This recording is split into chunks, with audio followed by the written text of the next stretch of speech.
I'm Devorah Wallen, and I'd like to share my Tea for Two, my Torah thought, for 2 minutes, more or less. This week's portion is called Pinchas. It's one of only 6 portions that are called by a person's name.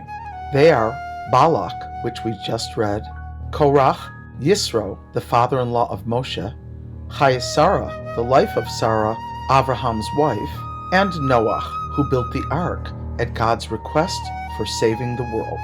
What is so special about Pinchas that he deserves a portion with his name? At the end of last week's Parsha, some disgraceful acts were curtailed by the heroic and zealous actions of Pinchas. Due to his bravery, a serious plague was interrupted. As it states in our portion, Pinchas has turned my wrath away from the Jewish people by displaying anger among them on my behalf. His act of sacrifice staved off a plague. According to Hasidic philosophy, the soul has various godly powers.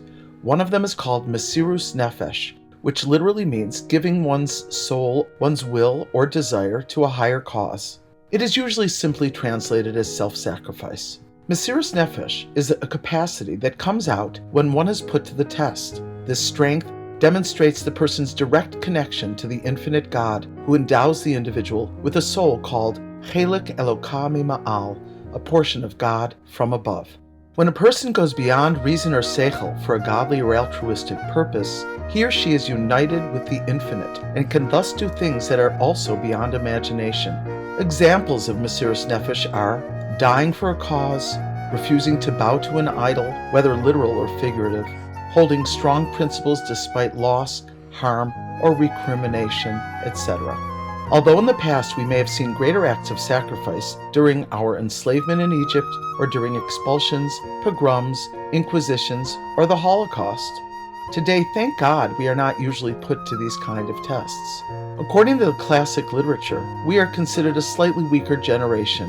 This phenomenon is called Yeridas Hadoros, the descent of the generations.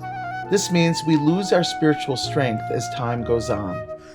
There is a parable about this time, about a very sick prince who needed the crown jewel pulverized to heal him from death. Even if we are a lesser generation, we must be in need of or worthy of this crown jewel made into dust. Are we, who are less scholarly individuals, worthy of this special, mystical, expanded Torah wisdom? Apparently, yes. The analog is the great wisdom that has come to this generation through Kabbalah and Hasidic philosophy. Hashem's crown jewel is broken down and made consumable by this generation. Since we are considered the generation before Mashiach, I call this PMS, pre-Mashiach syndrome, we must have an advantage that prior generations did not have. We must also have the merit to bring on this messianic era. We have all the backing and wisdom of the previous generations, so we are, so to speak, midgets on the shoulders of giants.